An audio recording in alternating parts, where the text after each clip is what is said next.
Welcome to The Self-Led Woman. This is a podcast about emotional eating, the experiences that shape our relationships with food, and the path back to self-leadership. These conversations go beneath behavior, held with deep respect for the wisdom of the body and the ways it learned to cope, adapt, and survive. And when we can peel back those layers and meet the parts of ourselves that need care, we begin to see that food was never the problem, and we can return to who we really are. I'm your host, Megan Darnell. Let's dive right in. I'm so excited to share this conversation with you all. I got to sit down with my dear friend, Dr. Anthea Todd. And the reason why I wanted to get Anthea on the podcast as my first guest is because her work and her book, What's My Body Telling Me, is the essence, I think, of being a self-led woman, of slowing down enough to listen to what your body's actually telling you. Dr. Anthea is a globally recognized women's health expert, chiropractor, and the #1 bestselling author of What's My Body Telling Me. She's a host of the What's My Body Telling Me podcast and the founder of Female Fundamentals, a platform dedicated to helping women lost in the space between decode their body's signals and reconnect to what they truly need. You'll hear us speak about this throughout the podcast. With over a decade of clinical experience and dual master's degrees in women's health medicine and reproductive medicine, Dr. Anthea brings together evidence-based care with functional and energetic health practices. Through her signature Female Fundamentals framework, she's helped thousands of women shift their perspective, seeing symptoms not as problems to fix, but as messages to understand. For women stuck in the space between, feeling dismissed, confused, or disconnected, her mission is to make navigating health feel clear, empowering, and even fun. So without further ado, Dr. Anthea Todd. Welcome, Anthea, to the podcast. I'm so excited that you're my first guest because your work is so important and needs to be shared far and wide, but there's a real beautiful intersection with your work and my work. So Anthea's core message is what's my body telling me? And through the lens of IFS, it's like a very self-led practice. That's us slowing down enough to say, well, what is it that I actually need? So just to kick us off, for someone that hasn't ever come across your work before, how would you describe what it is you do and who you help? Oh, that's a great one. So I would say my mission on this earth, or this why I'm here, is to help people have a completely different relationship with their body, to the point that you realize that your symptoms are the solution, not the problem. Like, your symptoms are literally your body's way of talking to you. So if we can listen in a different way, how much does that change our relationship with our body? So I know this podcast is about emotional eating, and there can be body image things, and a lot of people talk about their relationship with their body in terms of how it looks. I'm more interested in what's your body trying to tell you, and that's exactly, I wrote a best-selling book which is called What's My Body Telling Me. And I think the thing that really hit me and struck me from writing that, and why I said that's sort of my purpose on this earth, is because the feedback that I got, there was various feedback that came back, but the biggest thing was where I was like, oh, I've done, like, I can breathe and this is incredible. When people would say, yeah, I was experiencing XYZ different symptom. And then I just stopped and I thought, well, what is my body actually trying to tell me? And I'm like, my job is done. Like, that's incredible. That's what I want every single person to be able to do, no matter what the symptom is. It could be endometriosis, it could be painful periods, it could be irregular periods, it could be a headache, it could be a rash, it could be emotional eating, it could be bloating, it could be anything. And instead of vilifying that symptom, it's going, oh, okay, my body's trying to tell me something. My body's always on my side. It just needs a different thing. Okay, what is that? So that's what I'm here to do, I think. Beautiful. I love that so much. And that's what it's about. It's about that slowing down enough to like feel into like, well, what is it telling me and what do I need? Because nobody knows your body better than you. I think it's really interesting when you say slowing down, because I part of this conversation, a lot of people will start to talk about intuition, and people talk about, say, intuitive eating. And how do you know? Well, you need to slow down. And then some people, particularly for me, I know myself, I've done some work with you too, Megs, and it's like, well, how do you know whether that's the voice of intuition or that's the voice of all these other, say, protector parts, like this fear that's coming up in any different lens? And it's the one that's slow. It's the voice that's slow and like, okay, yeah, this. It's not like, oh, but what about this? And that could happen and this. Or it's often a faster voice if it's some form of fear that's coming out. And it's a slower, steady voice when it's the intuitive voice that's coming out, which I find really interesting because, well, when you slow down, you can hear the slower voice. Yeah, it's the clarity, right? Like the clarity gives you everything that you need. Yeah. Yeah, beautiful. And can you tell our listeners, so what originally drew you to this work, and like what actually makes this really personal for you? Yeah, so some listeners, if you've heard of me, you might know me as the skateboarding doctor. That just so happened to come about because I make videos on my skateboard and people like them. I'm not a doctor for skateboards. I just happen to make videos on them.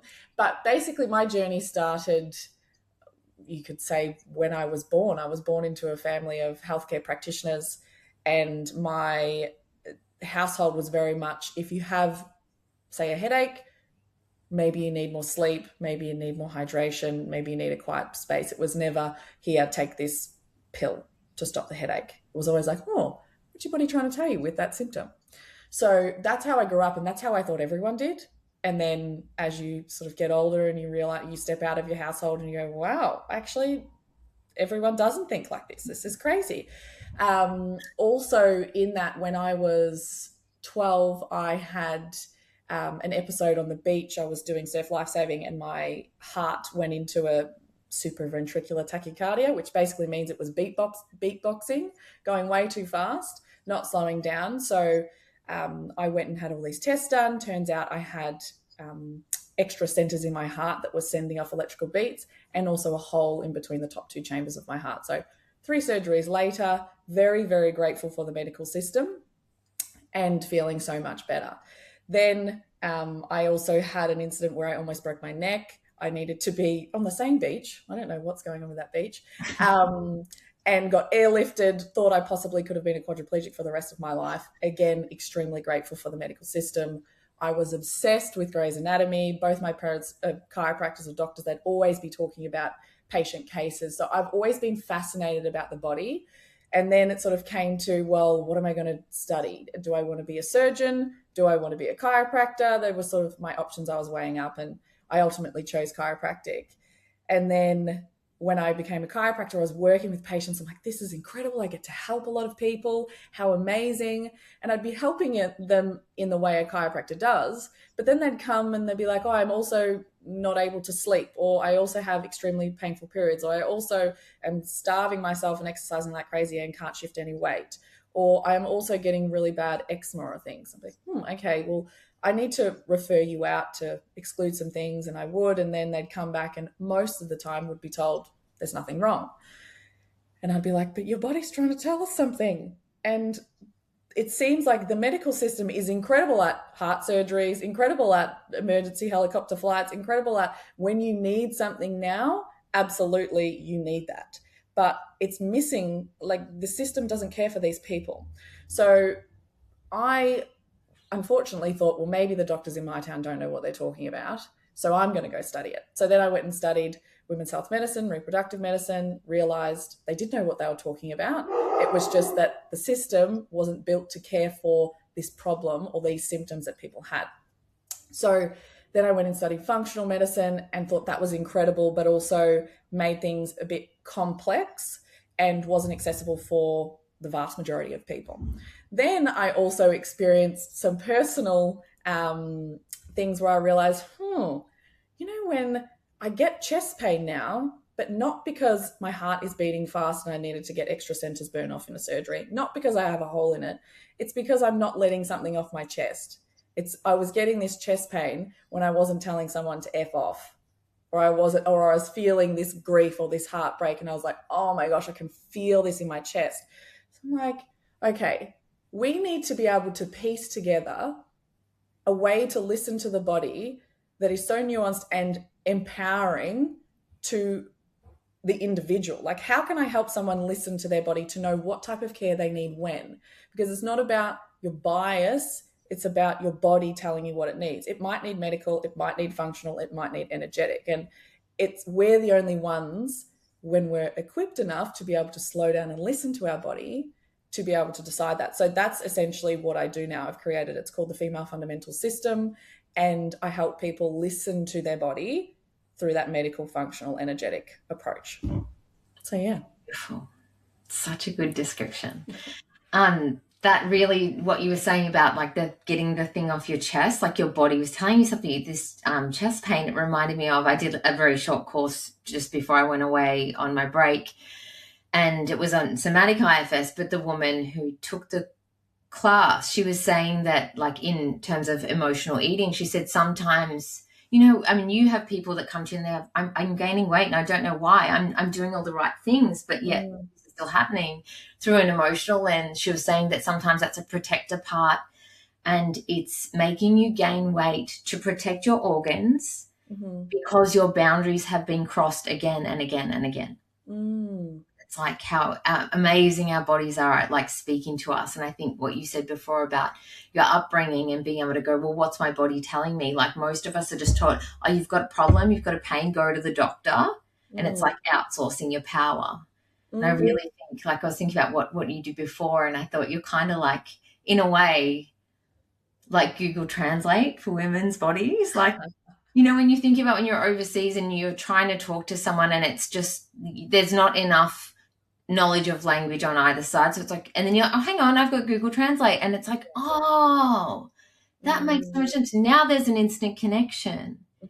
Now we can like communicate a bit more freely. And it's just like, oh, now it makes so much sense, rather than if you didn't have that, there might be some impatience, there might be some frustration because neither of you are feeling understood, but it's just like opening up that channel and be able to bring people back to their bodies and go, well, what is it telling me? Absolutely. And I think that's the most powerful thing. And I said before empowering, and there's a part of me that doesn't like the word empowering because I feel it insinuates that you don't have power to begin with and you need to be given it. And I find it also interesting that often we never use the phrase empowered when we talk about men. We often only talk about it with women. It's often that men lose their power or they feel powerless, but we often don't talk about them being empowered. It's interesting. We're talking about it a little bit more now because of the nuance with what's happened with, in the world, feminism, which has been incredible, but, it's often swung one side to the other. But I find it really interesting when we're talking about it in terms of the body and when we outsource our power. Like when I think about the medical, functional, energetic, which is those three lenses that I help people listen to their body through, I break it down really simply. For your functional, I call them the four fundamentals. So there's nervous system, metabolism, nutrients, and blood sugars. That's what your body, your cells, your literal cells need to function, because we are all just a bag of cells. Everything is made of cells. Your brain is made of cells, your skin, your eyes, your ovaries, your uterus, everything is made of cells. So if we can just go, well, why don't I just give my cells what they need? Then all of the connections between my organs already know what to do. Right now, you're not telling your ovaries to produce a certain amount of hormone at this time in your cycle. You're not telling your gut to be able to digest the food that you've had for breakfast. Like, we're not doing any of that. Our body knows what to do when we give the cells what they need. So that's the functional side. But then when it comes to energetics, it's often like, what is that? People are like, well, what is, like, if you think about, I know Matt, your husband, which is so cool to say, is your husband, is an electrician, right? But we don't see electricity. We don't see it. Like, we might feel it if we touch a live wire, like it's there. We'll see it if we turn a light on, and then we can see the expression of the electricity. But it's always there. Energy never disappears. It just transforms. So that's when we think about the energetic side, is that it's that energy flow. It's the neural flow. So how can we harness that? And it's really interesting. I've been playing around with different sort of fundamental things to look at for that. And I've pieced it down to 4. You get the exclusive because this is the first time I'm saying this anywhere, Megs. Yeah. Congratulations. Awesome. No. But I talk about it in terms of, okay, well, if we think the 4 things that our energy body can use to harness and help our cells be able to then need what it needs to resource. So it's that sort of underlying subconscious stuff. But it's autonomy, safety, connection, and meaning. It's really interesting. I say autonomy first. They're all really important. But why I'm saying autonomy is back to this conversation of empowerment and listening to your body and not outsourcing your decisions. Because, for instance, we could see this play out in really, really small ways. I say to patients, for instance, if I'm like, okay, we need to care for your nervous system fundamental. A symptom that you might struggle with this might be that you're like, okay, I know I need to rest and I'm going to watch a mind-numbing show of Netflix just to relax and I'm not going to do any work, for instance. But the whole time you're sitting there, you're thinking, I should be doing this. I should be doing that. I can't fully relax. So you're like, it's like you're trying to charge your phone, but you haven't turned the power on at the wall, right? Yeah. So this is where autonomy comes in, because if you notice yourself doing that, it's about going, this is my power of choice. So if you notice yourself, for instance, in this example, sitting on the couch watching a TV show and you're thinking to yourself, I should be doing X, Y, Z, pause and say, I'm actively choosing to do this. And if you don't want to actively choose to do it, choose a different action. But you have the agency and the autonomy over your body to make the choice. It's just making it into those small things. And that comes to boundaries. So if you're like, oh, I should be doing this, I should be doing that, or you have the internal shoulds, that's you separating yourself more and more and more from, you could say, your soul or your energy body. So the agency comes in, and you can do that in really small, minute areas of your life. And the more you do it, the stronger you get at it.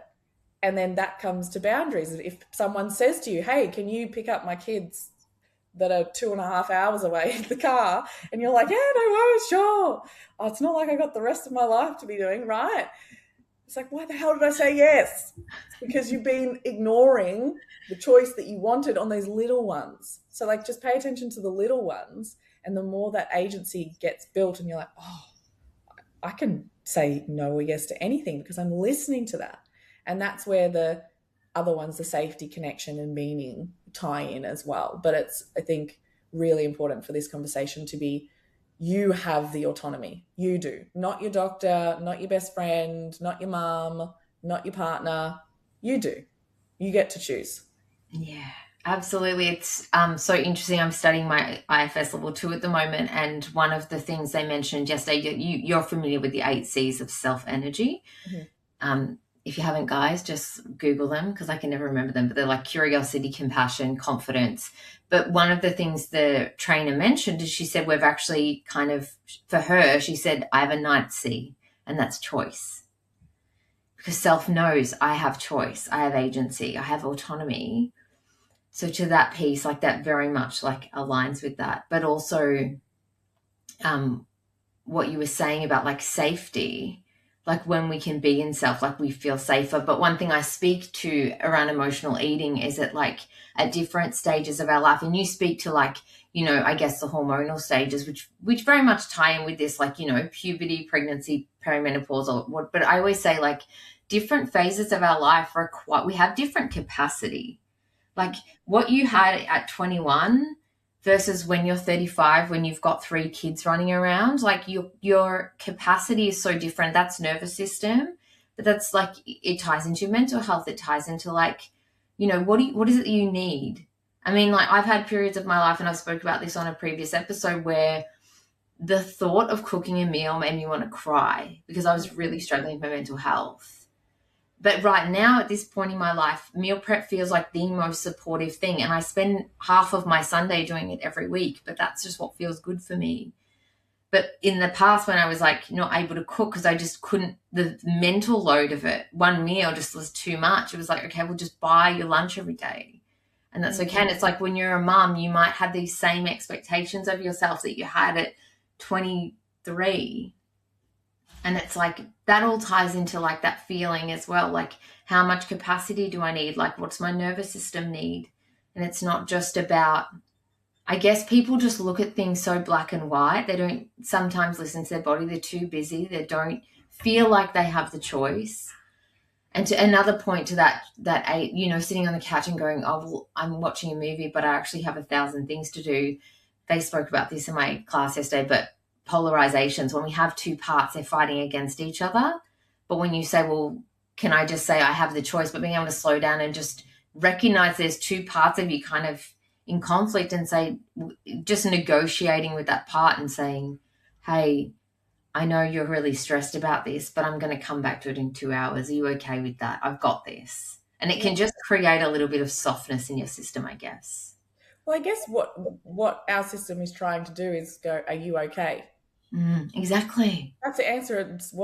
It's like, are you okay? And we all have these patterns that have been ingrained because we have childhood patterns, and we just replay them in different ways in our life. Because if we think about the safety fundamental of the energetics, safety is what? Safety to our nervous system is what's familiar. So it's like the whole thing of like, why do you see your friend? You're always going for the same guy. And you're like, what are you doing? Like, it's because it's familiar.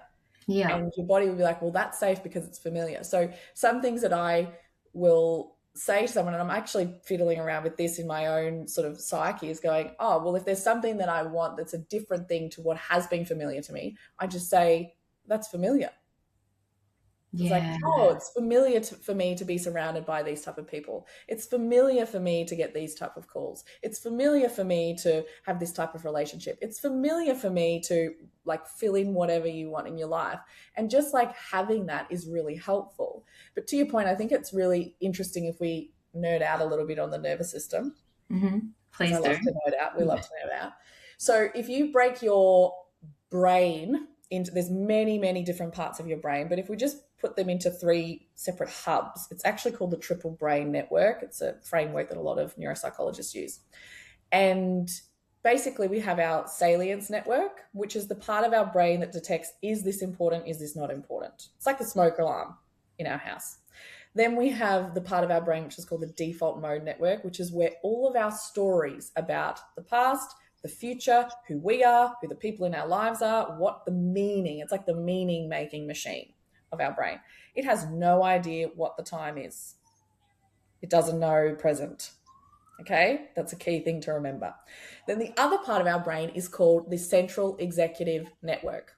And the central executive network is the action. It's the part of our brain that develops as we get older, as adults. It's the part of our brain that gets switched off if we drink a lot of alcohol. Yeah, so we make decisions that we're like, why the hell did I do that? I'm possibly running patterns from the other parts of my brain, the older stuff. Yeah. So when we feel stuck and we're like, I just can't make a choice, this agency piece, this autonomy piece, right? Choice and decision is that action piece. It's a central executive. I can do that. If your salience, that fire alarm, which is that part of your brain is detecting what's happening with your body. So it's like, shit, you're really hot, like you're overheating, or your hormones are doing this, you're deficient in iron. It's all that functional stuff that I said is really important for your cells. If that is off, or there's something off in your environment, like a tiger just walks into the room that I'm in now, I'll be like, see ya, I got to run. Like my body's going to make me act in a different way. I'm not just going to stay here and chill and talk to you on the podcast, right?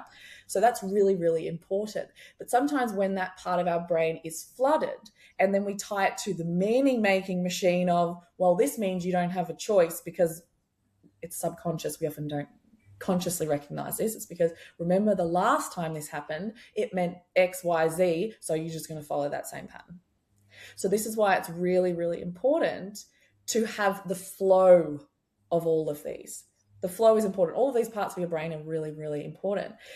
But in order to, what I feel and what I'm researching is, and what I'm feeling in myself, when you have agency, you have choice, you have the choice. You can be aware of all these patterns. Like, trust me, geez, I know my patterns inside out, back to front. Sometimes you learn new ones. You're like, geez, I didn't realize that one was there, and now I'm aware of it, right? You can't change anything unless you become aware of it. So awareness is great, but awareness without action, you just freaking traumatizing yourself again. So the powerful thing is that you have choice. You have choice. You can, and when you actually act in a different way, then you reprogram the meaning. Because you go, for instance, I could take an example of when I was in high school, I turned down being prefect or anything that would have to do a lot of public speaking. I hated it.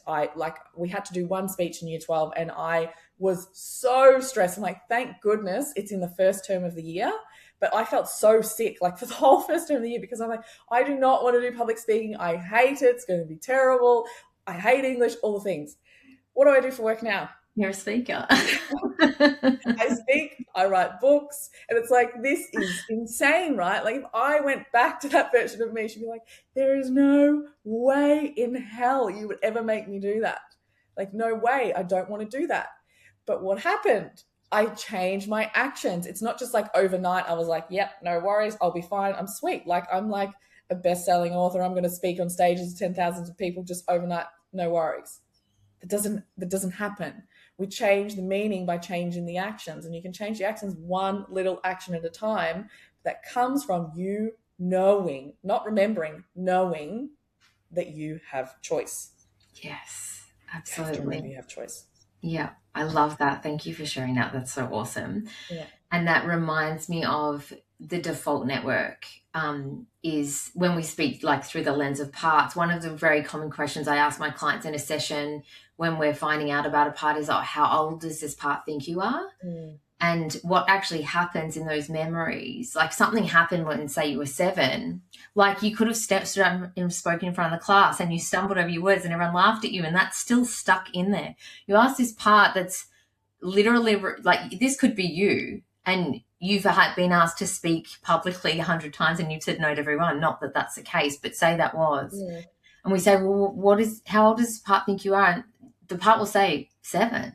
And then we go back and in your mind, I'll say to my client, like, can you play the part, a movie of your life from 7 until now, so it knows how old you are?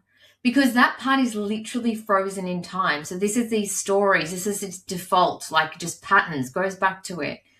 And then we, like you're talking about the action and like the central executive function of the nervous system, but sometimes we can't take action, or we already have a system that works beautifully. It might be when you're really stressed, you get to Friday night and you have a binge on alcohol and chocolate or whatever it is. But it's like, you know, when we default back to these old things, they're serving a purpose, like they're maybe calming your nervous system or whatever. And it might be, I don't know, someone might say, I've got a weight problem, I'm going to sign up to this nutrition plan and do it perfectly. And like, that's all well and good, but if you haven't, I guess, there might be something like a part of you stuck in time, which is what I do when I work with emotional eating. We work with all the parts that are causing the behavior that causes the emotional eating, the binging or whatever. We have to go back and visit all of those parts in order for like the new actions to stick. And for your parts to know that the default story, or you're not 7 anymore, isn't actually true. Yeah. And it's like, until we can work with, like, what you're saying is you have to work with all of these parts of the nervous system. And it's kind of like what I do in my work. It's like, we have to be able to go back, let those parts know that we're not 7, or that we actually, that's the only way we can regulate, or the only way we can kind of fix this. So we're able to kind of move forward and not, I guess, hijack the nervous system, where we could just go back. Like, it's like that going back Not to the staying, yeah, you're not like going back in time and then staying stuck there. Yeah, that And part's then you're- frozen in time. It's like playing the movie. It actually brings them out of it's like they're stuck in a bubble. And it's like we bring them out of there and into the present. So it's like, okay, I'm okay now. And it like comes back to that safety as well. Yeah, absolutely. And it's the flow between all of these parts of the nervous system. So when we get stuck, or when I talk about the brain in particular, if we're talking about these 3 sections, so when we get stuck in one of them, that the flow doesn't there. Like you could be someone that's like, you are in your central executive net, like you are taking action. You are taking action, action, action, action, action, action, action. Like you cannot slow me down. And then you stop and realize you're like, I put my ladder up the wrong wall. I really like, I got things, but there's no meaning behind it. And I didn't actually realize that I was doing all of these things to escape this stuff. Yes. So that's where, and sometimes we can be so in our body and we're like, okay, great. We've noticed the meaning. We're aware of that. And now we're moving into the body. We're allowing that energy to move through the body so the body can close the loop. Like it needs to be able to do that. Particularly if we're thinking about our cells, like I know what I shared before about if I'm not getting something off my chest, I'll feel it in my heart. If I'm struggling to digest something or holding on to something, often my gut will start to feel it. So we'll feel different things in different tissues of our body because they have different affinities for the molecules that are created with different emotions. That's work by Candace Pert. It's really incredible. It's called Molecules of Emotion. But then also we need to be able to act. And this is like the work that Bessel van der Kolk talks about with the body keeps the score. It's all like we need to be able to, yes, go into the meaning, go into what was happening, move through the body. Like movement of the body is incredibly important to help the body actually finish the loop and then take a different action. And then that's where you help to recreate the safety and a different meaning in your body because you've closed the loop. Like you're actually allowing the loop to finish instead of just being like, I don't feel safe. This is what's happening and I feel like I'm back there. And it's like, oh, I'm just procrastinating or I'm doing all these actions that don't. It's like, so awareness, you have choice, even if it's just a tiny choice, a tiny little choice. It's one in a different direction. Like if you're saying that example of it's Friday night and you binge and that's what you do. Like if it's that time, what are you noticing in your, like there's a lot of energy. You're feeling a lot of neural energy or emotion that's coming up. It's just literally, it's just energy, like an electrical wire. There's a lot. And your pattern has been, well, this is how I deal with that energy. That's the choice. That's the choice that you've made, right? It's being the pattern. So the first thing is going, okay, well, I'm noticing all of this. Okay, can we get like a split second of going, what's my choice? Like pick a more powerful choice. Could I be okay feeling this a little bit more? Because what are we doing with the action is we're trying to get rid of it. We're trying to go away from the pain because like humans, we want to go away from pain. If you burn your hand on a stove, we don't go, yeah, let's do it again. We go, shit, don't do that again, right? So we're trying to avoid something and we do it with different behaviors. Yeah. But when you get older and you realize you're like, this pattern of avoidance isn't actually helping me, how could I lean into it more and pick a more powerful choice? Because you are in charge. No one is coming to save you. Yes, absolutely. You're the adult to your child parts. Yeah, absolutely. You're like the gentle parent to those like little kids inside. Yeah. That might be like, I don't know, acting in those ways. Yeah, absolutely. But that's when, like, if we're talking IFS, like that's where compassion comes in. Because sometimes like, it's like you get the awareness piece, you understand the patterns, and then maybe you're like, oh, I did the same choice. And then you shame yourself and then you go into the spiral and then you're like, well, how do I get away from this pain? Because I hate this pain. I'm going to do the same action because that's the thing that I know has helped me in the past to get away from this pain is to maybe binge eat, is to maybe over-exercise, is to maybe scroll on your phone, like whatever the action is. Yeah. But it's having that compassion of going, I chose that. And now it's a different moment. I can choose a different thing. Yeah, that's it. In my like 12-week like program where I work with women one-on-one to work with emotional eating, the first part that we work with is the inner critic, because the shame is it starts the spiral. But I describe the inner critic as like the classroom bully. So like the classroom bully, everyone's afraid of them.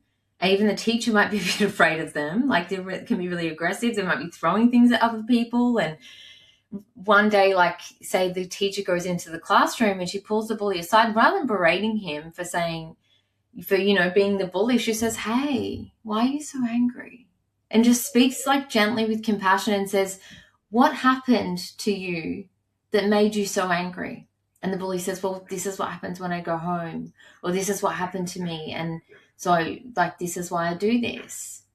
Mm. And she says, okay, it's okay to be angry, but I just want you to know when you come into the classroom, I will take care of everything. And like, you can just like be here and be yourself. And like, it's okay to be here, but like, I've got this kind of thing. Mm-hmm. And so the bully comes in the next day and they stop terrorizing the other students. And then it's like, we have to work with that part of us that shames us first, because the rest of your system's afraid of it. And if we start with that, like, you might have a binge and then your inner critic comes in and says, I can't believe you did that again. You said you weren't going to do it. You said you were going to follow your nutrition plan. And just having a nutrition plan is so black and white and not like holistic at all, because you're not for 1 second going, well, what is it that I actually need? You know, from all perspectives, like from all your fundamentals, from everything. But being able to like, the other parts can soften. Like, your inner critic will then trigger, say, your perfectionist part, which is like, I have to eat perfectly tomorrow. I'm going to put all this pressure on myself. I'm going to eat perfectly. I'm going to eat salad. I'm going to be in a deficit. I'm going to work out at the gym. I'm going to do all these things. And it just creates this feeling of like stress and deprivation and then tension in your body. And people aren't paying attention to it because their parts are just running the show. They go, no, I've got to be perfect. I've got to be perfect. It just builds all this pressure. By Friday night, like, your rebel part goes, let's fuck shit up. And like is driving through KFC or whatever it wants to do, or grabbing 3 bottles of wine on the way home, because it's like, I need some relief. And it's the sad thing as well is, one thing I speak to about nourishment, we need to make sure we're getting what we need, but a big piece of nourishment is connection. Mm-hmm. And a lot of people are so disconnected these days, and they're not really getting what they need from that perspective. And they might not even be aware of this, but it's like, it's not just connection to others, but it's like, when we can slow down enough, have connection to ourselves, feel what's going on in our body.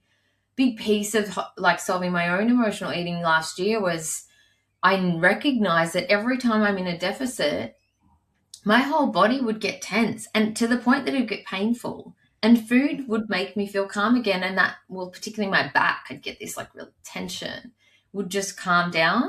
It was like, until I could work with the emotional stuff underneath, I recognize now I was never going to resolve that any other way. Because even at points in my journey, I was in a deficit. I was doing all the right things and the weight wasn't shifting.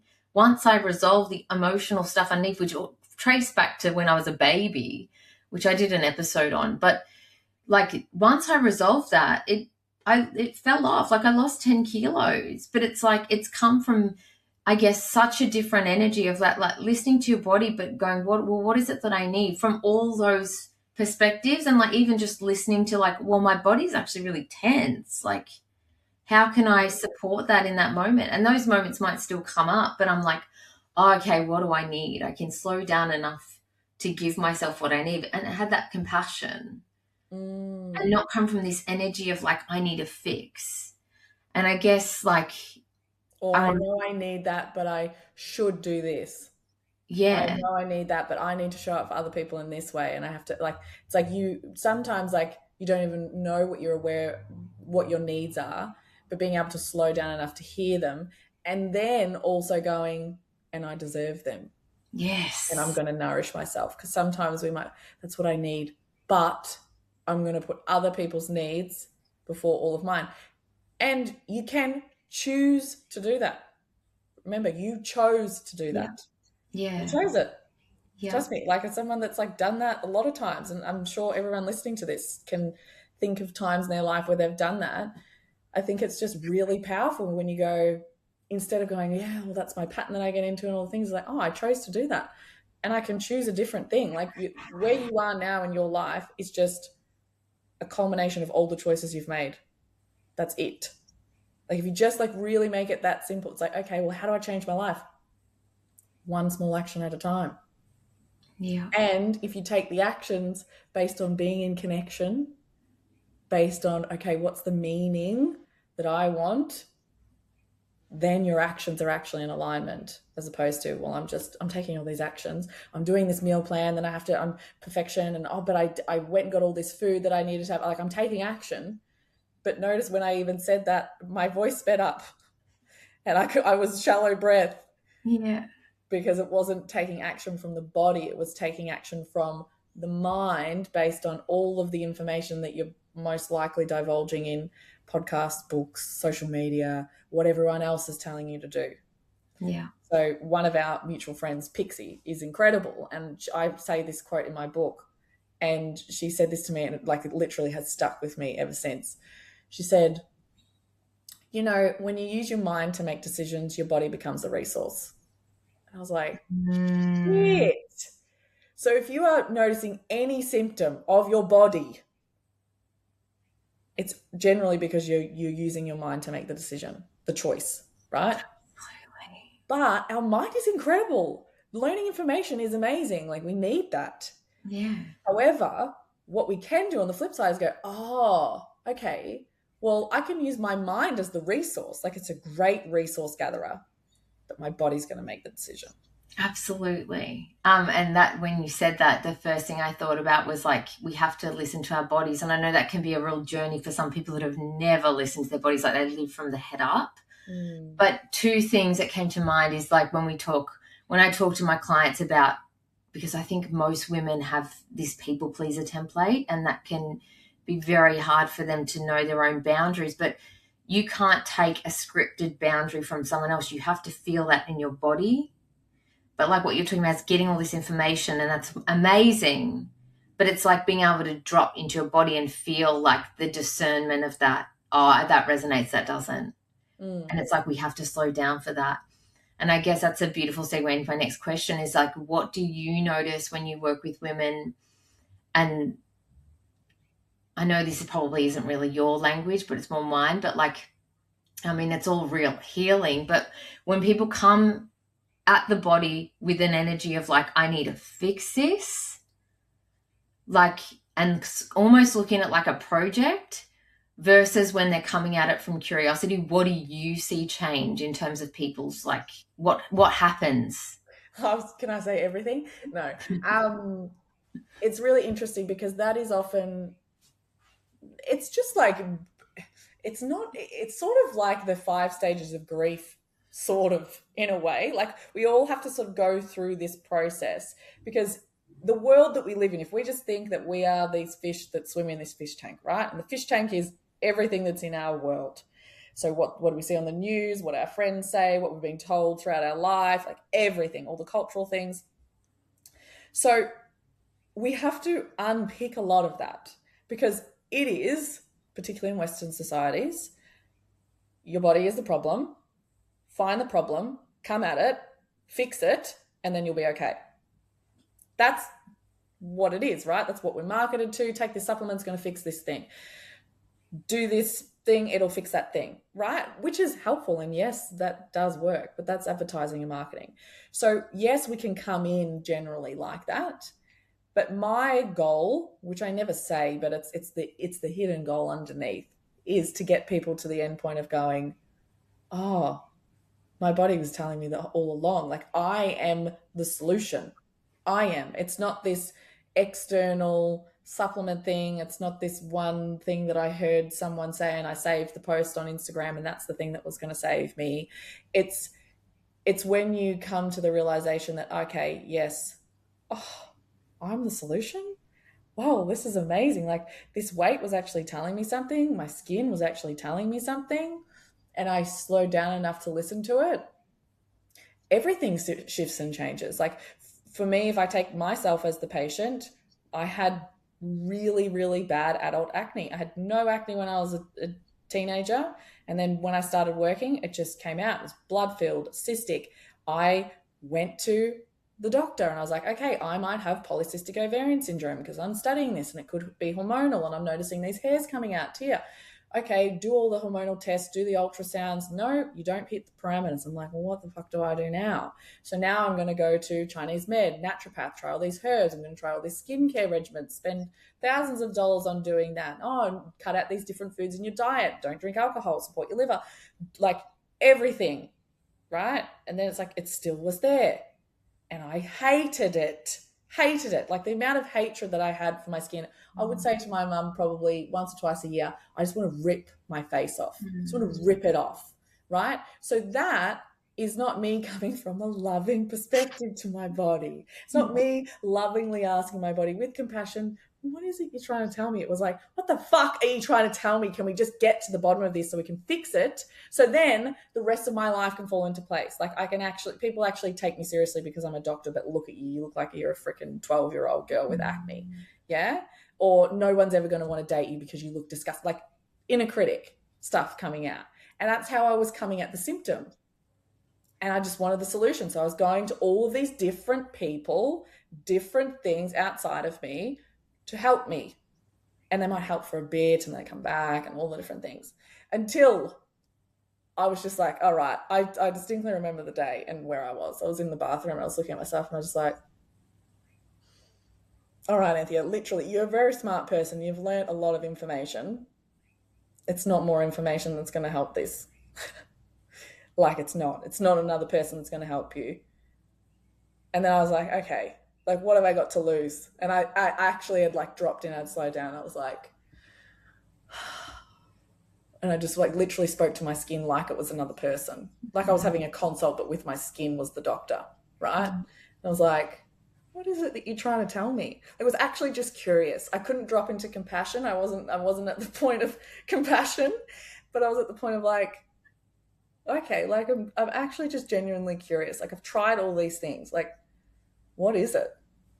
And then the voice of the skin was like, I'm fucking irritated. And I was like, whoa, okay. What are you irritated about? And I was just like listening to it. I was like this and this and this and this. And a lot of them were like little micro things that I was doing because I felt like I should do them.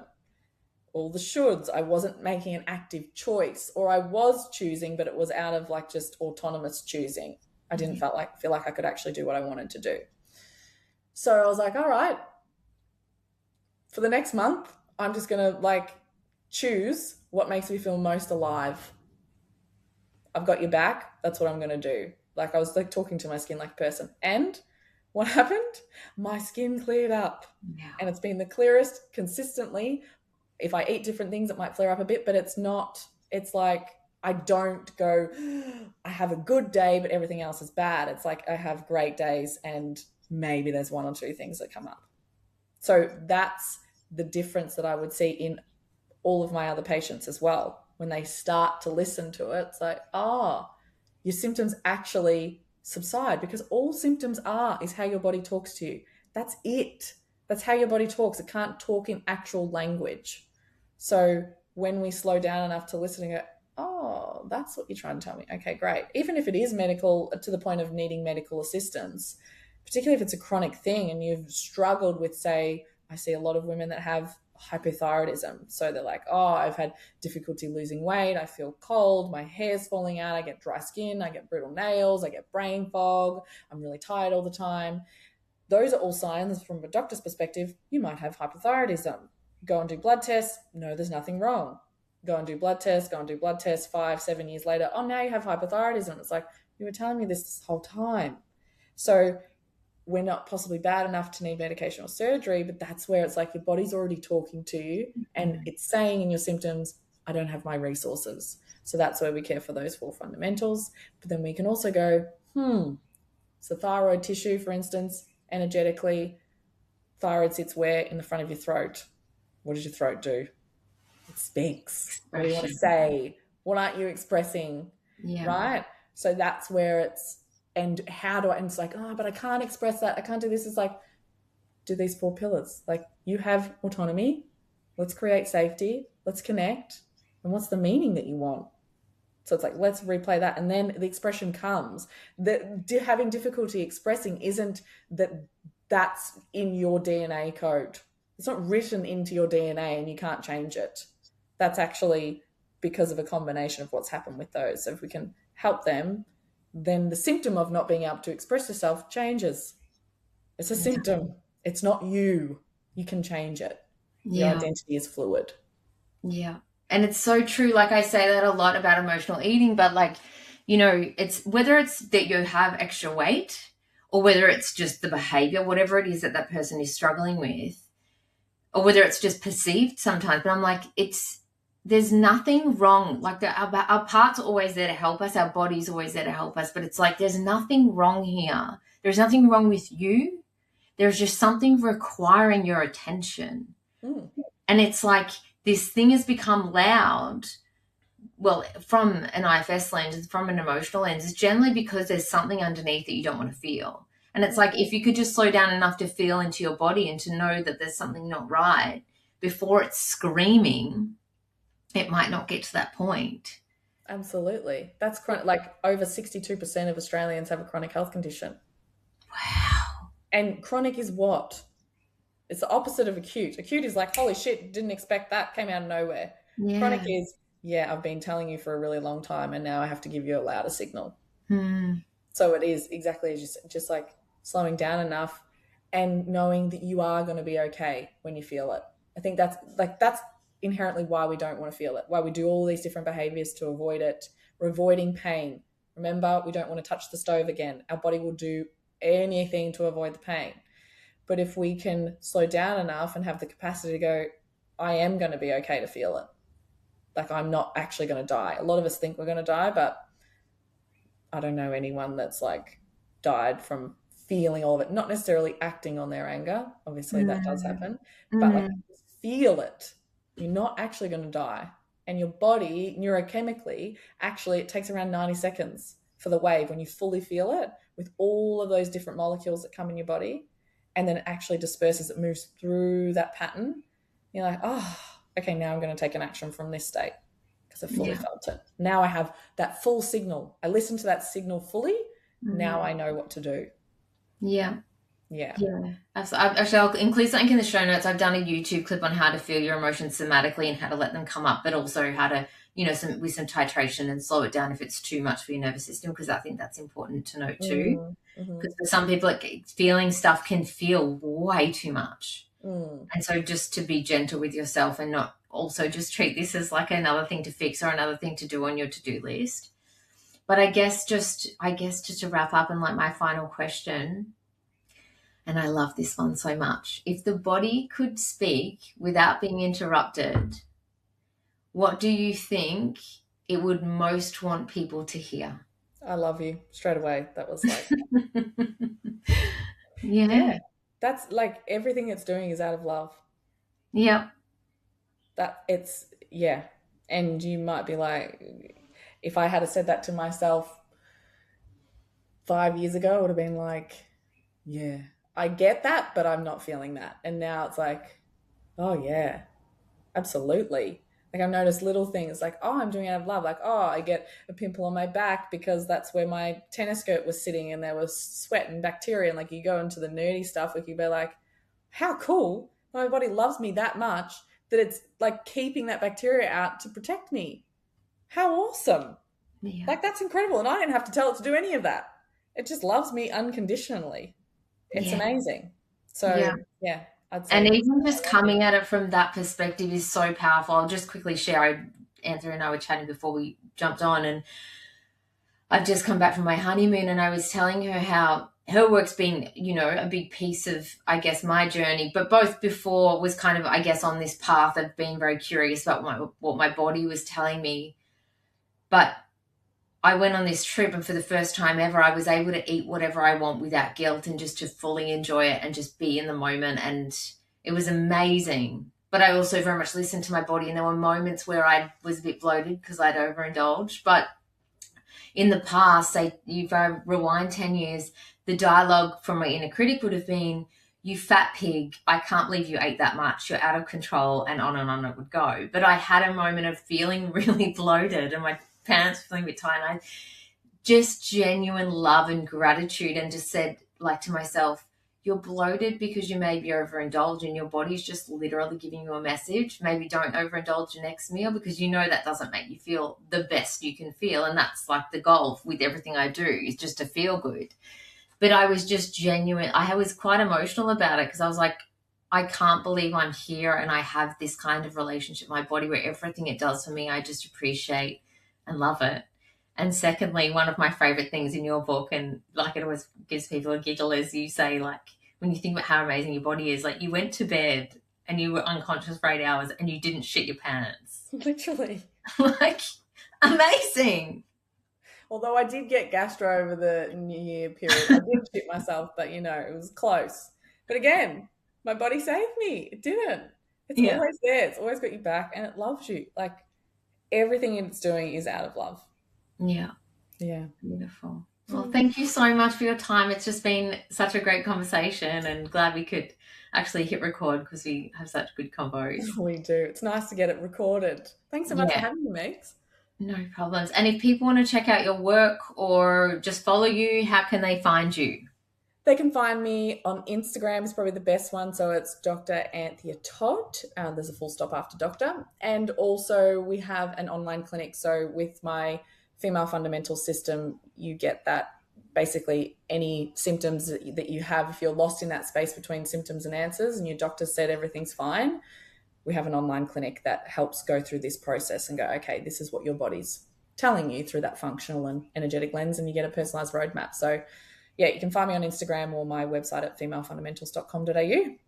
Beautiful. And Anthea also has an amazing podcast, and you're doing a series at the moment on weight and metabolism too, aren't you? Yeah, so we have a series on weight metabolism. So I interview a medical expert, a functional expert, and an energetic expert, all on weight metabolism. So gastroenterologist surgeon, he talks about Ozempic, why and why not.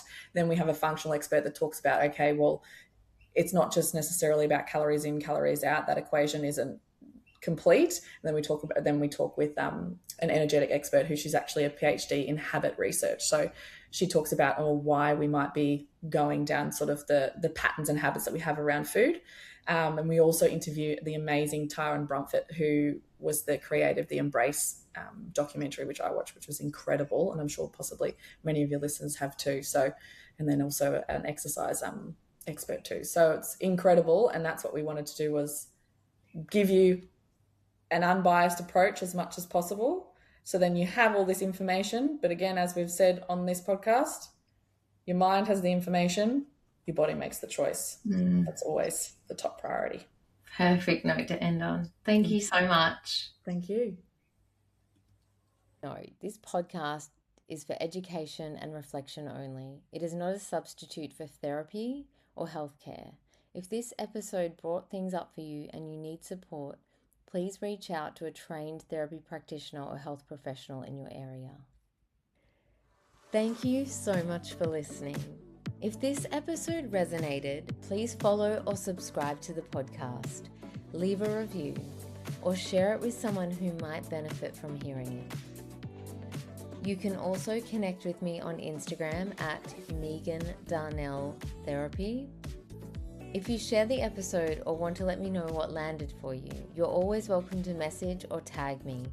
I love hearing from you guys.